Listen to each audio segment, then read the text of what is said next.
Hey, soccer fans, this is Nick from the Glass House Soccer Network and the Feed the Fire podcast. We are talking Chicago Fire, Game 1, MLS Week 2. We're going to talk about the match. We're going to talk about the stats, what we saw from the players. We're going to commiserate a little bit here, Fire fans, because things looked just like they did last season. A lack of offense, a lack of urgency, a lack of creativity from the players and the coaching staff, resulting in a lack of wins, right? 1-1 draw against New York City. We're also going to talk a little bit of some of the Fire news, if any, that has broken, as well as looking at a couple kind of surprising headlines from around the league, a few surprising results, at least in my opinion. That's what we're going to do today. So sit down, get comfortable. I hope you got a drink ready because we're going to need a lot of drinks to get through this season, Fire fans. I'm going to remind everyone real quick, this show, the Feed the Fire podcast, is brought to you by Skira Icelandic Spring Water, available at your local 7-Eleven. And I'll give you even more details on that as we get through the show. But first, as we always start, Fire news. No player acquisitions, no transfers, nothing from the front office. Actually, the biggest piece of Fire news, other than the result, is that the Chicago Fire have a partnership with Spot Hero, the parking app.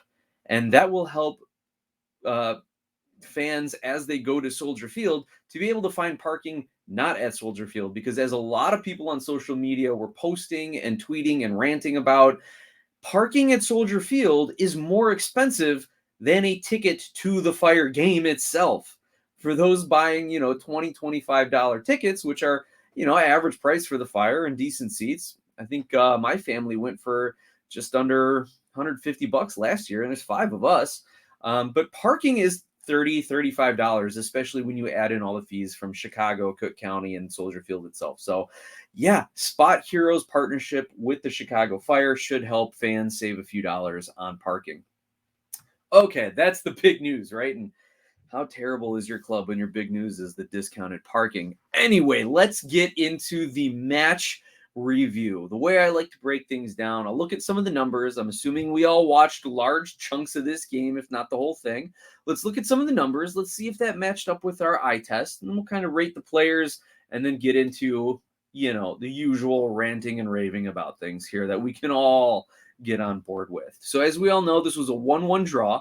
Home opener, season opener for the Chicago Fire against New York City. New York City, a team that is a bit of a shell of itself after losing so many players last season, but they did get back James Sands before this game, and he made an impact. His defensive prowess was on display.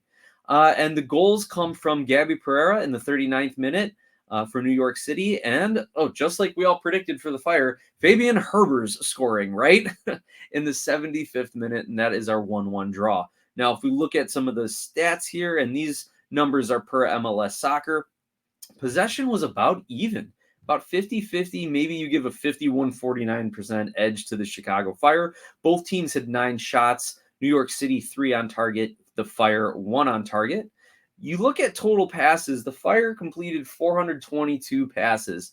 That is, I would say, on the lower end of where the Fire want to be. When you look at teams that are very, very high pressing and counter pressing type of teams that don't want to play with the ball, you will usually see them somewhere in the 300s with their passing. And we've even seen some games last season where a team like the Red Bulls are crazy pressing, and they end up with only, like 280 passes or something like that.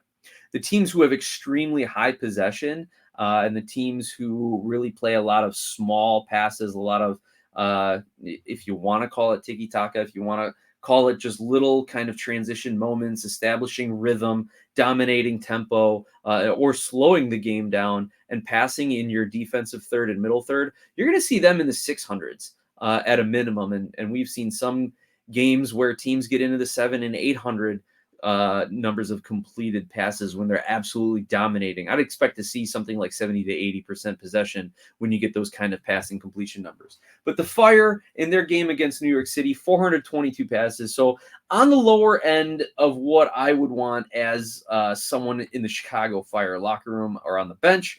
But they were trying to counterattack, it looked like. They just couldn't really get those final passes, creating those goal scoring opportunities. So on the bonus side of the passing, 80% passing accuracy, but you got to juxtapose that with where the passing completion was. So even though the Fire completed 80% of all of their passes, 66% completion in the final third and 66% completion in the attacking half. So the vast majority of the Fire's passes came in their own defensive half. And you can go onto the websites and take a look at kind of the passing breakdown charts, and you will see that is the case. So once again, the Fire were unable to progress the ball into dangerous areas and have any sort of possession in dangerous areas or link up in dangerous areas, even just for a quick 1-2 combo or a long ball or a cross in and convert it to a goal rather than trying to maintain possession in New York City's defensive third.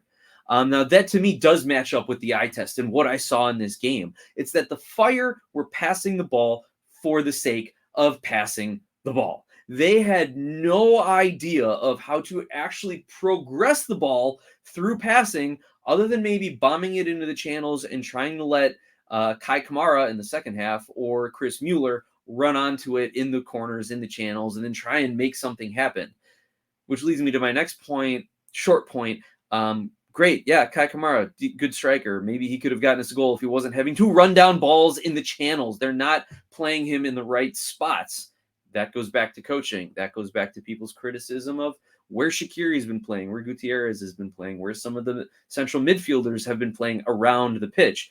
Guti and Shaqiri maybe flip-flopping and putting Shaqiri on the wing and Guti in the middle. Anyway, those are some criticisms from last season. We're moving on to criticisms of this season because even though it's been one game, there's plenty. So continuing on our review of the stats, Fire only had 6 corners. There were games last year where they were having 12, 15, 19, 20 corner kicks. This game, only 6. They were not getting the ball in dangerous areas. They did have 15 crosses, but if you want to compare that with the cross completion percentage, 20%. So they were just lobbing them in at points during this game here. 2 offsides for the Fire. Okay, that's good. Maybe they're trying to stretch the field a little bit. Duels and tackles were about even with New York City. So winning those 50-50 balls, challenging for things in the midfield. They were about on par with the opposition, at least in this game. We'll see how they fare against other Eastern Conference opponents. 2 saves on the night by Spencer Richey. One of them was pretty spectacular. I really thought he made a mess of it. I really thought New York was going to go up 2-0 at this point. It was, I think, earlier on in the second half, and New York gets a break, great through ball. They're coming into just the right of Spencer Richey, and he steps out to about the 6-yard box, and I think he's going to come all the way out and try and cut down the angle or try and, slide and take the ball off the New York City attacker's foot, but stops like right at the edge of the 6-yard box. And I'm like, dude, you can't do that. You have to commit or stay back on your line. But he read the play the right way, was able to hold up, to be controlled, and then stretch out and make the save as the New York player tried to dribble around him and then chip him at a tight angle. And it would have been a goal, but he got his hands up. He read the play right. That was an excellent play by Spencer Richey on that one. Otherwise, I would say an average game from him. I don't think there was much he could do on the goal. It banked in off the post. The defense didn't close down quick enough. So I'll say an average game from Spencer Richey, and hopefully Chris Brady can get well soon and kind of give some of that competition between the posts. All right. 1 yellow card for the Fire, 15 fouls committed. So relatively clean game for the Fire there. So those are kind of the stats breakdown. If you want advanced stats, expected goals according to fbref.com, 0.7 for the Fire as opposed to 1.7 for New York City, 0.5 expected assists for the Fire as opposed to 1.5 for New York. So New York underperforming a little bit on their opportunities. I'm sure that one big save by Richey really kind of balanced that out. I'm sure that was a high percentage shot. Now you also saw in the game, now here's the eye test matching our statistics. The Fire did not create anything in the attacking third, did not create any real dangerous opportunities. Per FBref.com, the Fire had only 16 shot creating actions, and those are passes leading to an assist, the shot, those kind of plays in the buildup, essentially offensive creativity. That's a way to measure it here, right? The Fire only had 16. New York only had 16. So there's your match. It was like the Fire were pretty even with this team. And in fact, the first half, New York dominated. The second half, Chicago dominated. If you want to call it either one of these two teams did dominating, but controlled the game, I'll say, had possession more, dictated pace. Those are some other phrases you want to throw out there to say who had the better half. But regardless of all of that, 16 shot creating actions for each team in this game.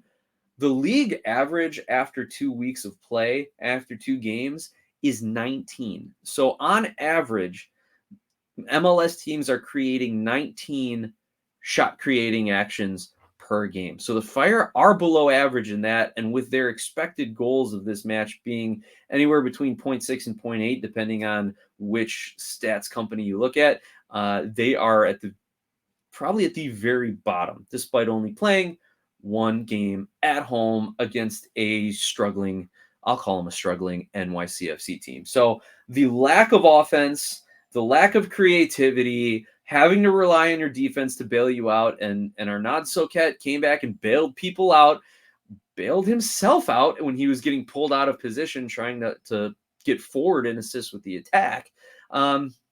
Right where we left off last year, Fire fans. That is right where we left off last year. Here were a few things that I tweeted out during the game just to kind of wrap up our thoughts.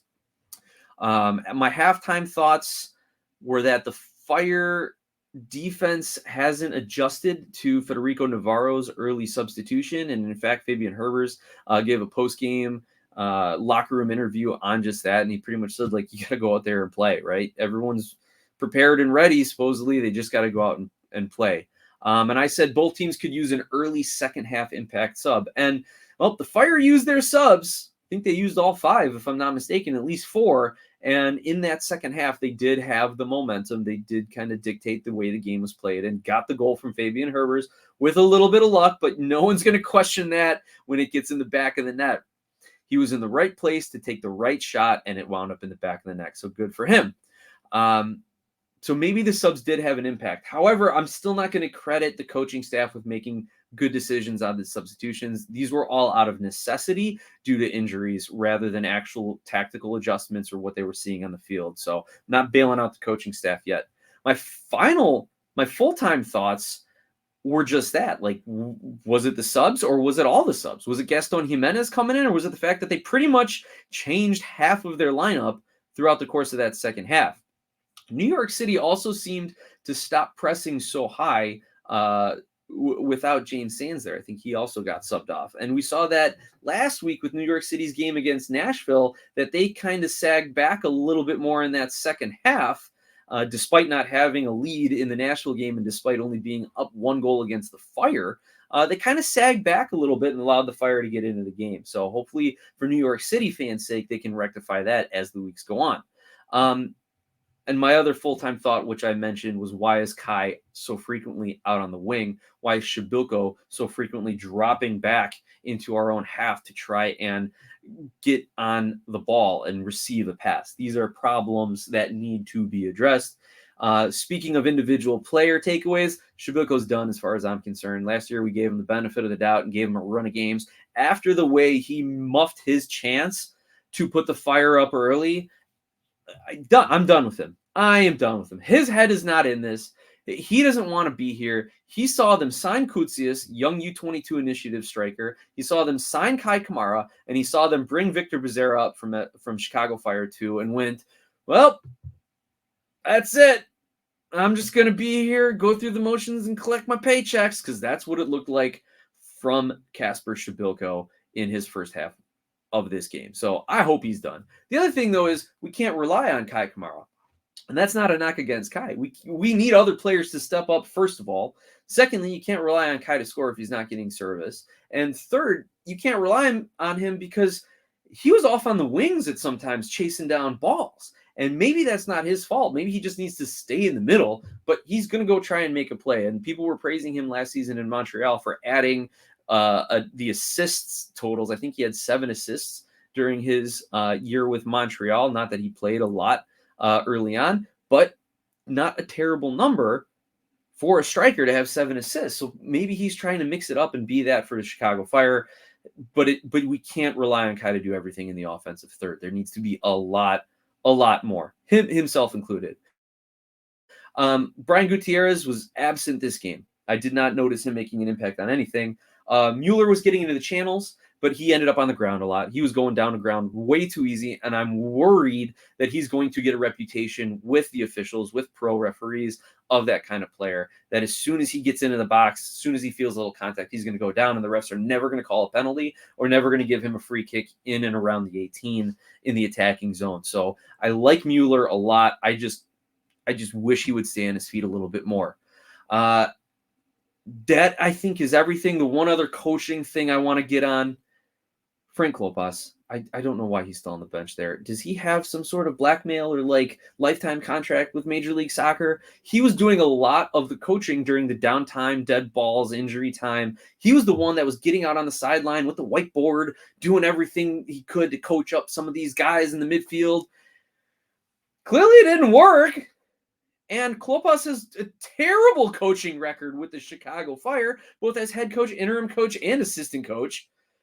I don't know what he brings. The man was a phenomenal player for the club, an absolute legend as a player, performed his job adequately when he got called in to coach and be an interim coach. But I just don't see what he's bringing right now. If anyone knows anything more about why Frank Klopas is still on the bench for the Fire, other than maybe to speak Greek to Koutsias, I don't know.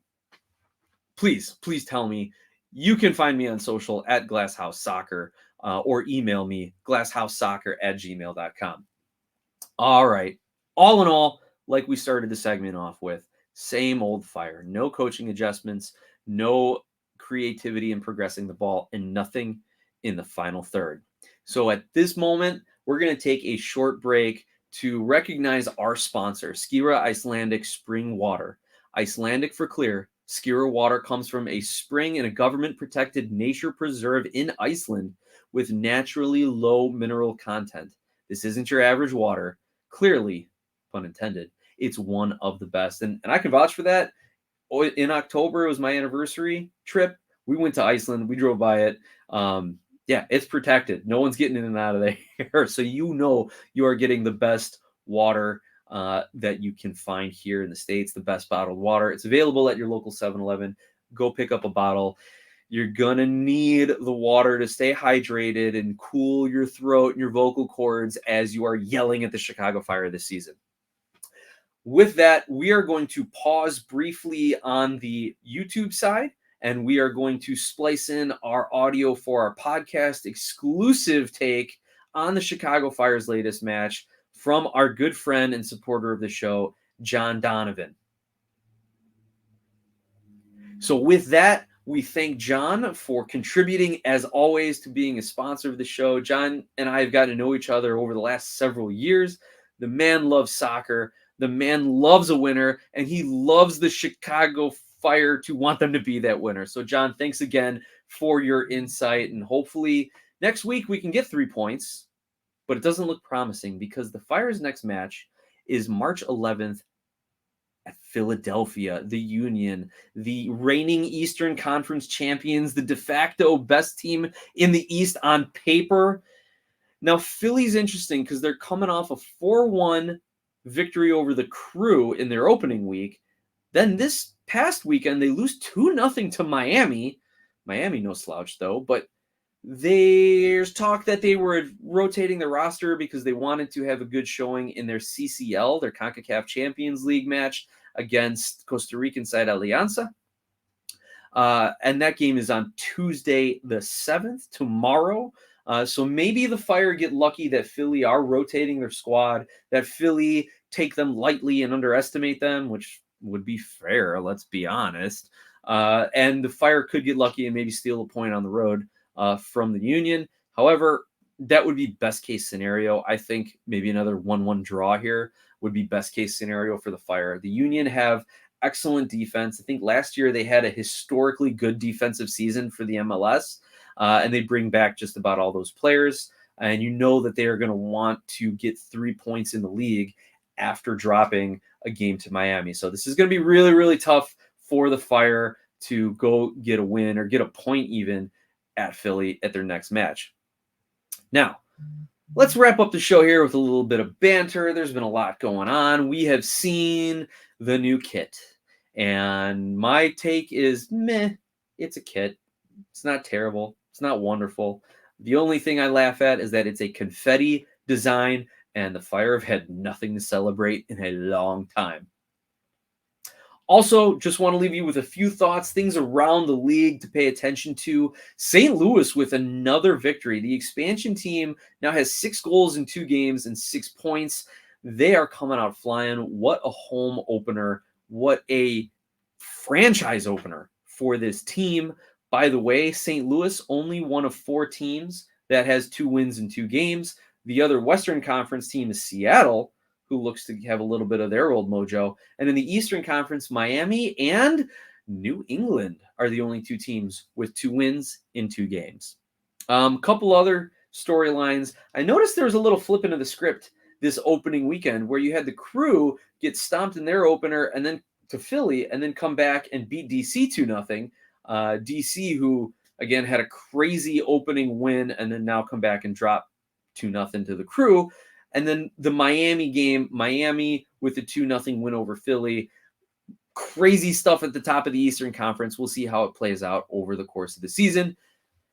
That's all for this episode. I want to keep you guys right somewhere between 20-25 minutes. That way I can keep talking and keep the energy up.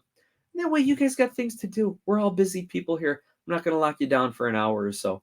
Thank you for tuning in. If you like what you listen to, please share the show, share the link, follow along on social media, subscribe to the YouTube channel. We not only do the podcast in video form, but we also have MLS and World Cup trivia videos, also have all the logos in league history, slideshow of that, and we are working on developing some other kind of humorous comedy, fun entertainment lifestyle videos for the channel as well. So make sure you take a look at that. We would love a 5-star review. If you could, wherever you listen to your podcasts. Friends, soccer fans, Fire fans, hang in there. Next game is right around the corner, and we'll talk more then.